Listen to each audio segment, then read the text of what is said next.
All right, so it looks like we are live. All right, so we're going to talk about a recap of the uh, Big 12 Week 7 and then go for our updated power rankings. We only have one team that stayed put. Everybody else moved up or down. Um, yeah, let's see. How many did I get right of the four games that we had? I got the Texas game right. I got the Oklahoma State game wrong. I got the Baylor game wrong. And I basically had a pick 'em as far as Oklahoma and Kansas. I'd said if Dylan Gabriel starts, I'm picking Oklahoma. If he doesn't, I'm picking Kansas. So technically, I was right about that. I didn't know if he was going to start or not. He did. They hung on and they won. So let's go and talk about the games a little bit. So Texas did win. They are now 5-2. Um, a little bit lackluster in my opinion. Correct me if I'm wrong. Yeah, I believe the game was in Austin, and Iowa State hung tough with them. Whoever's there, say hello. Maybe give me an idea of who you are. So Texas held on. They held on 24-21, and from what I saw of the game, I think I got off work and had to take a nap and missed a lot of the game. And when I came back to, I was like, wow, they're kind of struggling offensively. That's not what we expected. They look like they're the absolute real deal with Quinn Ewers. But Quinn Ewers is technically a true freshman, what his second full start. I don't know. Iowa State's obviously a good defense. Best I can tell, they're a very good defense. And, I don't know. Not what I expected. I expected Texas to kind of show out a little bit more than that. Makes me feel like they're a little bit more vulnerable. I felt like they had a lot of chances to lose that game. As a matter of fact, Xavier Hutchinson dropped a wide open pass because he left his feet and jumped for the ball, and then when he came down, he lost it. Technically, they should have won the game. He was completely wide open with not much time left. Um, so it was kind of a pick 'em. There was not enough separation there to sit there and say that was a great game. Other than, hey, they won the game. That's all that matters in the end. But I expected more. That did shock me a little bit. So they got a 3-point victory. Texas is now 5-2. Iowa State has fallen to 3-4.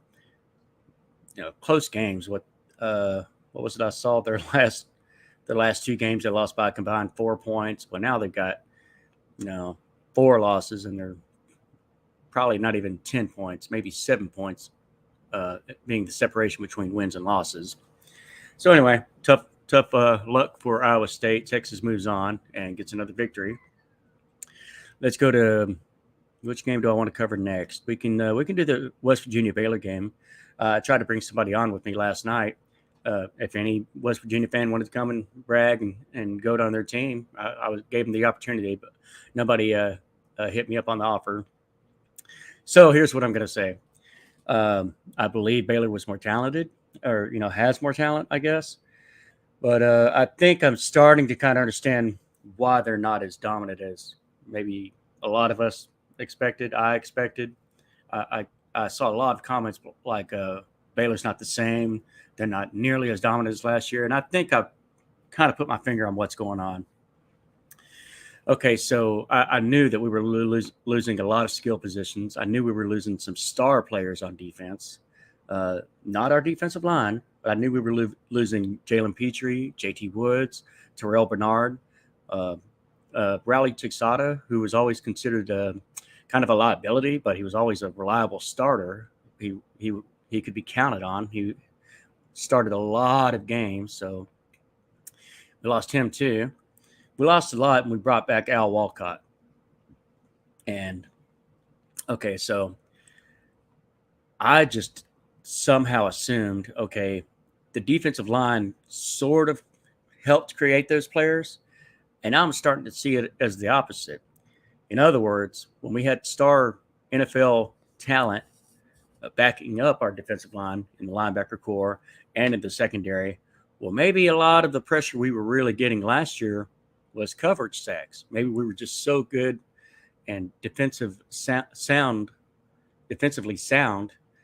that it made it extra hard for the quarterbacks, and ramped up our pressure because they felt like they didn't have anywhere to throw to. Nothing was working. The linebackers were taking care of the run, and it just created a different offensive game plan that they had to adjust to. So now, without those players, I knew we have some unproven talent coming in in the linebacker core and in the secondary. Well, our defensive line isn't making them better players.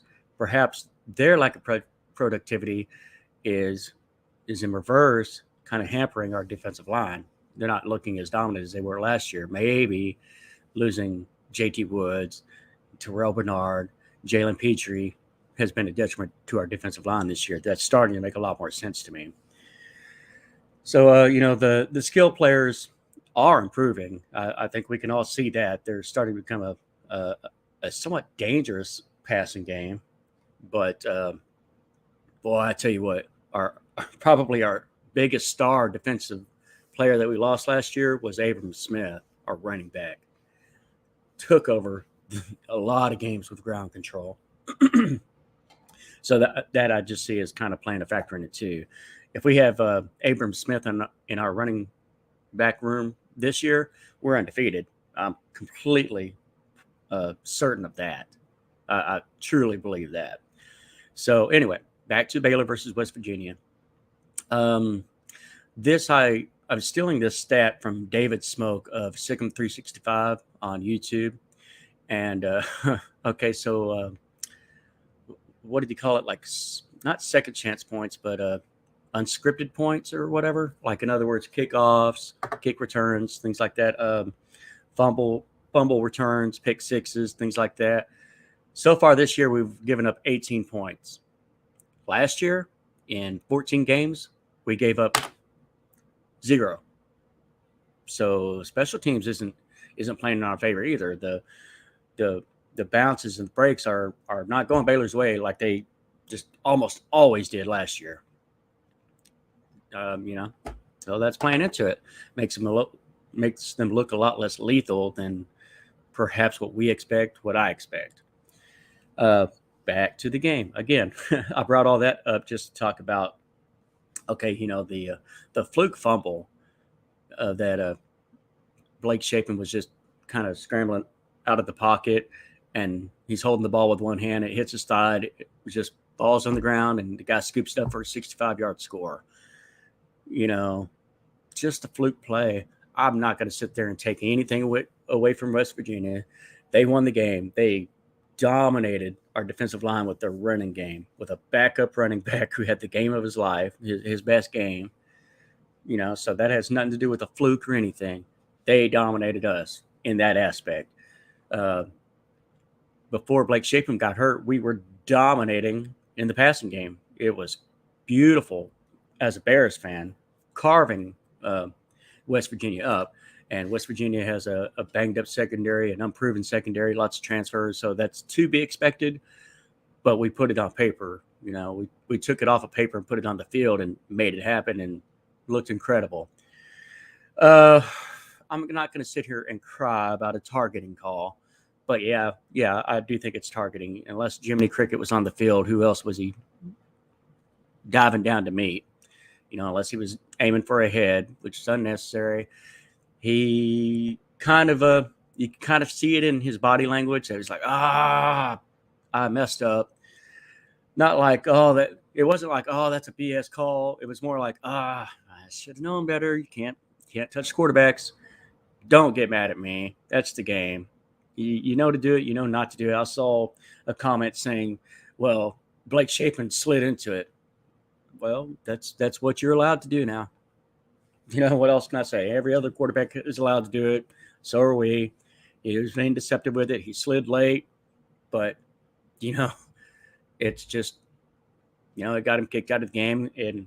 And I don't know if I want to say rightfully so, but he dove for his head with his shoulder or his head. I don't remember. And it knocked him out of the game. That's why they put this in, to stop concussions. So, in other words, don't argue with me. Argue with the Rules Competition Committee. That's their call. That's what they said. Those were the rules. He was kicked out. Our guy was kicked out too. My point is, with him in there, yes, I think we would have won the game. He was playing unstoppable, and that the incredible passing attack that he had was clearly helping our running game. even though, we lost Squirrel Williams to, it looks like a concussion. Looked like we had probably about 3 concussions. Maybe one guy came back in on our defensive line. So maybe I'm wrong about that. Maybe they wouldn't have sent him back in there if he had a concussion. But Siaka Ika looked to be a little banged up. So anyway, this is such a long, convoluted journey that I'm trying to get to a point, and that's the breaks went West Virginia's way. Don't come at me like I'm taking anything away from y'all, because I'm not. Y'all beat us. Those breaks almost always went Baylor's way last year. They did go West Virginia's way yesterday, but it wouldn't have made a damn bit of difference if y'all didn't have a dominant running game against us, and if y'all didn't have JT Daniels looking really good with a lot of time. We couldn't get pressure on him. He looked really good with 3 good wide receivers. I kept saying it all year. People are too down on West Virginia. They're not a bad team. They're trying to find their legs on defense, but they got talent, and it showed. It absolutely showed. JT Daniels to I may mess up the names. Kavion Preacher. And I can't even think of their stud wide receiver, the number 1 guy. He played really well. Sam James, who I've heard about for a couple of years now, he played well. They played well. That was a good, dominant passing game. I think Blake Shapen had a great, dominant passing game as well. And Gavin Holmes, for the love of God, where have you been these last 6 years? Now, if we had that for 6 years, my goodness, you'd be a high first-round draft pick. He's killing it right now. Gavin Holmes decided to wait 6 years to be a stud. He's looking so good right now. And, I'm happy about that. On offense, I think we'll be okay. I think we're getting there. We should be getting a really dominant offensive lineman back, and hopefully our number 1 power running back as well. Looking forward to that. We'll see what happens. There's clearly issues on defense, so me thinking that we're going to run away with the title is not happening. We're a middle of the pack team, and we'll get into the rankings later. That's all I got for the Baylor versus West Virginia. Got 2 games left? Oklahoma and Kansas.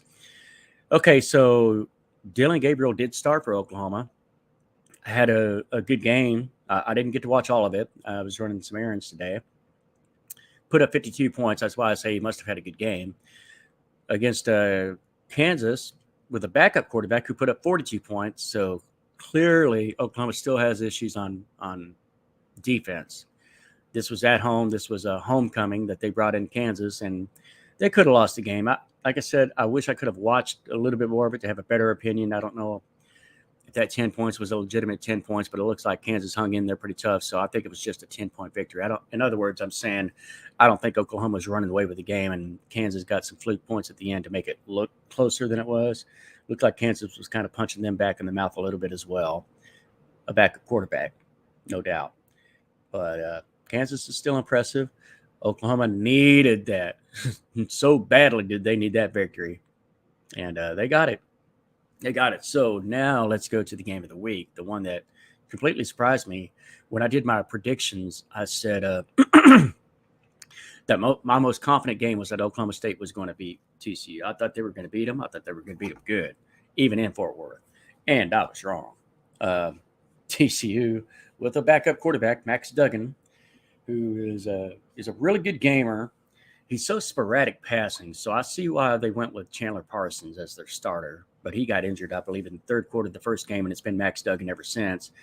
And the guy will kind of pretty much look to run first, utilize the running game, and then lull you to sleep and get that wide open guy, which he's not going to hit every time. He's not a great passer, but it's just good enough to mess you up. That's the best way I can explain TCU right now. Having not watched too much of them and seeing what they're about, I just know that they've had horrible opponents, and I wasn't giving them any love because of that. Their strength of schedule was horrendous. But now they are the first Big 12 bowl-eligible team. They're 6-0, first team in the Big 12 to 6 victories. So what do I do from here? Do I keep calling them a bad team? I can't anymore. I cannot. I thought the team with the least amount of question marks, well, they just lost. This is hilarious. Siri thinks I'm talking to her and is telling me about Max Duggan. Shut up, Siri. Wasn't talking to you. Anyway, where was that? Okay, so we're at the TCU Oklahoma State game. So TCU pulls off a 43-40 victory in double overtime.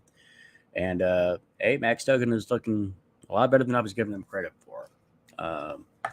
So we had Tech and Kansas State on bye this week. That's why the 4 games. I believe by week 10 there'll be no more byes, and it'll be 5 games the rest of the way out. Week 10, 11, 12, and 13, and then we'll figure out where we go from there.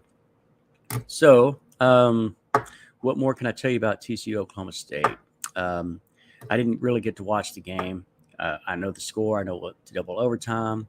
I was getting a tattoo. I'll talk about that maybe a little bit later. So I finally realized, oh wait, I'm missing that game. So I had them throw it on there, and I got to see the overtime results. But from what I could see of Max Duggan, he's a gamer. If he stays healthy, he's going to look to run first. He can surprise you with the pass, but he won't kill you with the pass. Otherwise, he'd be like a Heisman candidate or something because of their results and the records and all that. But he's a gamer, and he's dangerous. So, if and when Chandler Parsons is healthy, yeah, he better be staying on that bench. you better let Max Duggan ride this out, because they might be the best team in the Big 12. I think that's a good enough segue to go to our power rankings. As I'm always going to do, I'm going to start at the bottom and work our way up, and we'll see where we finish off, in my opinion.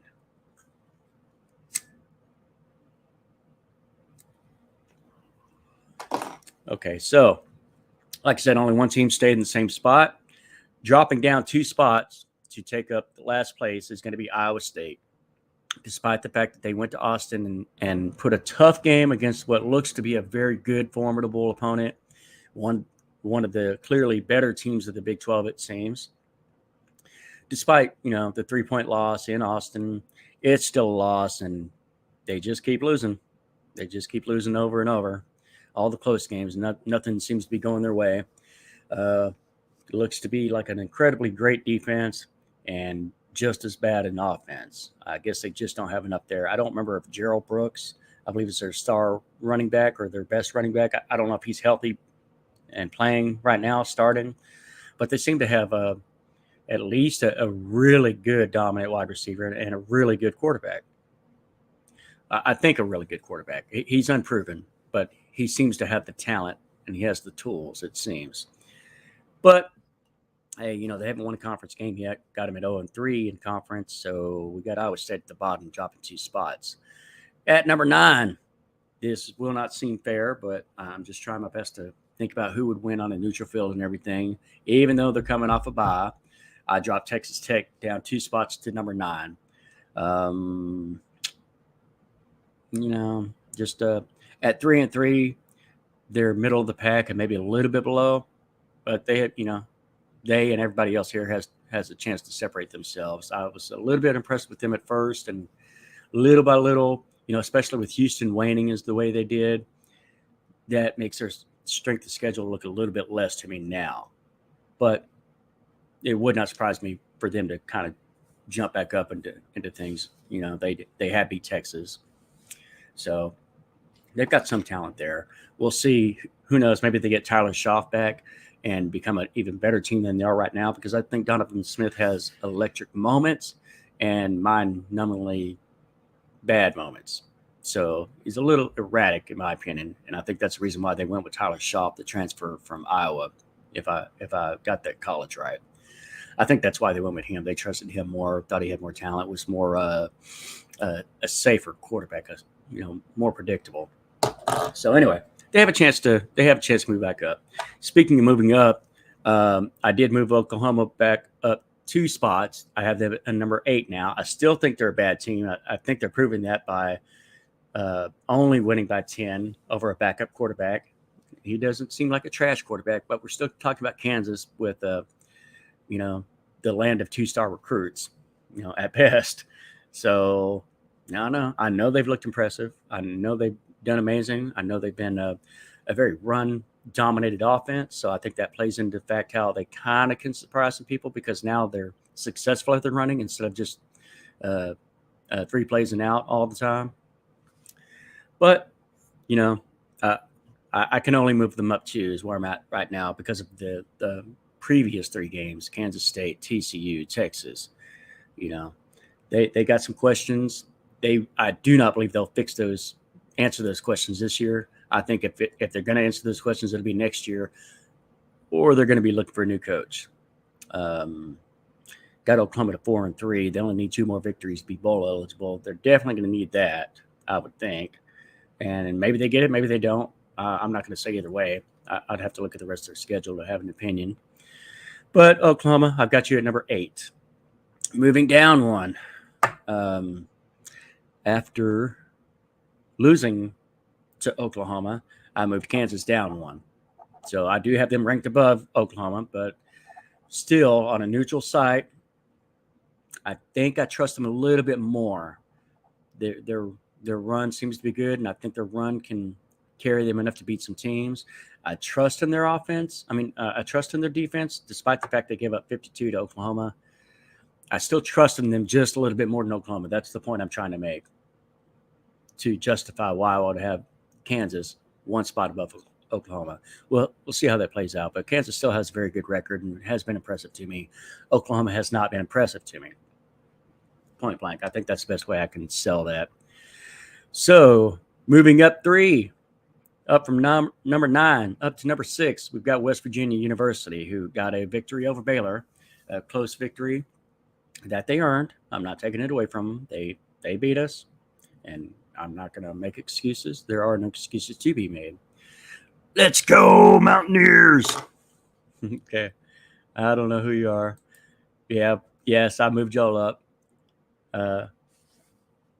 I am curious who this is, but yeah, I did move West Virginia up, and you may not like this because of who I've got above them, but based on the total overall season, at number 5, I have Baylor dropping down 1, but I did move West Virginia up 3. If you were listening to me earlier, man, West Virginia has some talent. They just got to work out their defense, and then they can be a dangerous team as well. They clearly have some talent. Once they get C.J. Donaldson back, that could be a tough out, but they're going to have to outscore some people. That's how I see that. They're going to have to outscore some people, and they won't outscore everybody. When they play a really good defense that can keep them in check, or with a good running game that can keep your offense off the field all the time, that's going to be a tough victory for y'all based on your defense. That's how I see that playing out. So to justify my Baylor, okay, so both teams are 3-3. I just, you can call me a homer all you want. I see Baylor with more talent. I see their passing game improving. I do believe their running game is actually going to improve, which is going to make them tougher. My question now with them is, do they have time enough to work out their kinks on defense? Because I had evidence to say that they had a good defense, but now I'm not seeing that evidence anymore. I'm not seeing the results. They seem to be in a little bit of disarray. So that said, Baylor wins, they move up. If they lose, they move down, because I just don't know. Don't be biased. Don't be biased. Well, we all have our biases. If you're saying, well, I don't have West Virginia above Baylor, fair enough. But, I think now, whether you want to hear this or not, there was a lot of breaks that went West Virginia's way. If Baylor had gotten those same breaks, I think they would have won by 14 to 20 points. Not taking it away. Y'all beat us. And like I said earlier, without the breaks, as I'm talking about, we would have won if it was just the breaks. But it wasn't just the breaks. It was the fact that y'all's passing game was really good against us. Your running game was phenomenal against us. So, so I can't take it away. Y'all won the game. Absolutely won the game. It has nothing to do with being in Morgantown. Y'all played the better game, and we had some stupid fumbles and had opportunities to keep it closer. Not closer, because it was a close game, but we had opportunities to seal the game and just could not do it. And I give you all the credit for that. Where am I? Oh, Give me 1 second. Anyway, I'll worry about that after the video. Okay, so that said, that I'm doing my best to explain my ranking for Baylor, West Virginia. We'll see. It could easily switch because at this point, I don't know how much I trust Baylor. What, 259 yards of rushing for West Virginia? Like I said, y'all were dominant in the running game. That surprised us because that's not what we're used to giving up to anybody. And it was a backup freaking running back that did it. Ugh, frustrating for me, man. That's why I'm not sitting there saying, oh, well, if Baylor didn't fumble, we win the game. If this didn't happen, we win the game. I'm not saying that because y'all took it to us. We couldn't maintain a good offensive rhythm, a good enough offensive rhythm to take the game away. I believe if Blake Shapen hadn't got knocked out of the game, that I think we would have continued that because Kyron Jones played well. He has a strong arm. I think he surprised people with that, but he still sputtered here and there. When they had to go to the 2-minute offense, he's basically a freshman having to do so.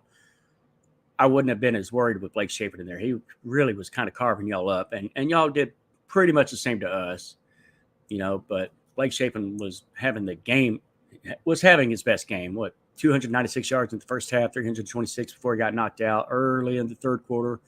I mean, he was tearing it up and really finally utilizing our wide receivers, which was awesome. So, okay. I think I've explained Baylor and West Virginia enough. That was number 5 I had Baylor at. Moving up 1, I have Kansas State. They were on a bye, but I think Baylor, messed it up. I think Baylor messed it up and had to be dropped clearly. I probably could have dropped them more. I just didn't as of yet. We'll see if I'm right or wrong about that. Maybe Baylor and West Virginia should be a tie. That's why they play the game. Oh, well, yeah. I mean, that's fair. That's fair to say. They both have the same record. They're both 3-3,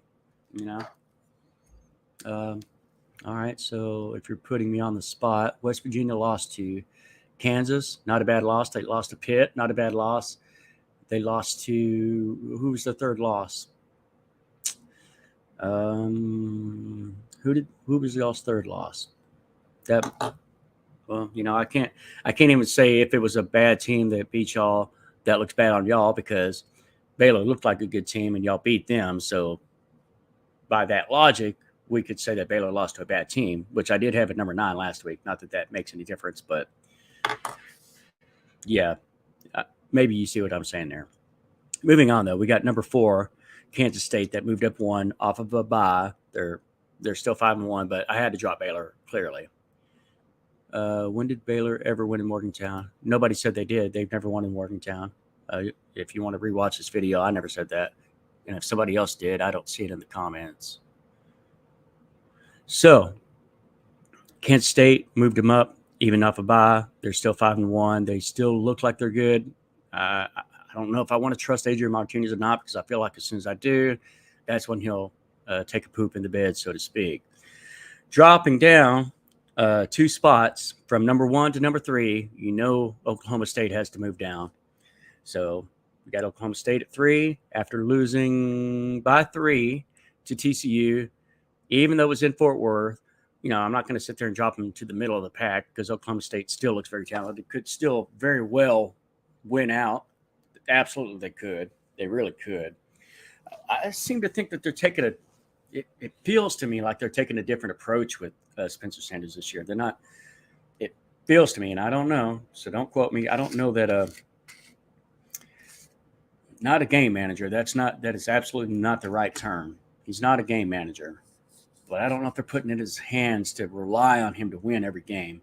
He's just spectacular in his reliability and that's kind of what I see. But I don't feel like they're asking him to throw for 400 yards every game. He's doing his part. Better than a game manager. More advanced than just a game manager. Not trying to take anything away from him, but it just feels like they're taking less. They're expecting less of him. And that seems to be working out, especially since they want to be known as having a good defense and a good, reliable offense. And that's what they seem to be. but TCU kind of snuck up on them. They snuck up on me for sure. And I'm not going to say that they were overconfident or nothing like that, but I think TCU is just a little bit better than I was thinking.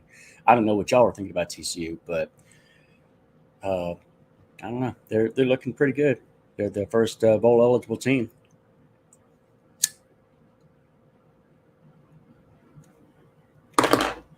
Texas, I kept them in the same spot.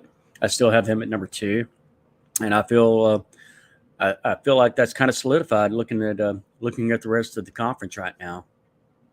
And it's a close victory at home, but we talked with Scott Smith on the phone the other day. If y'all caught that video, and he said that he didn't see that as a trap game, and I said, well, I think that's kind of the definition of a trap game.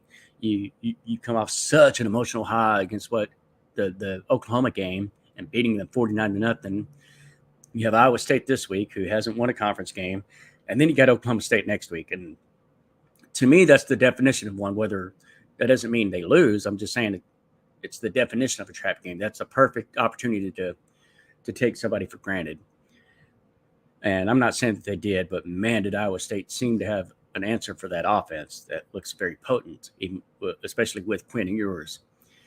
And Texas still handled business and still pulled it out at the end.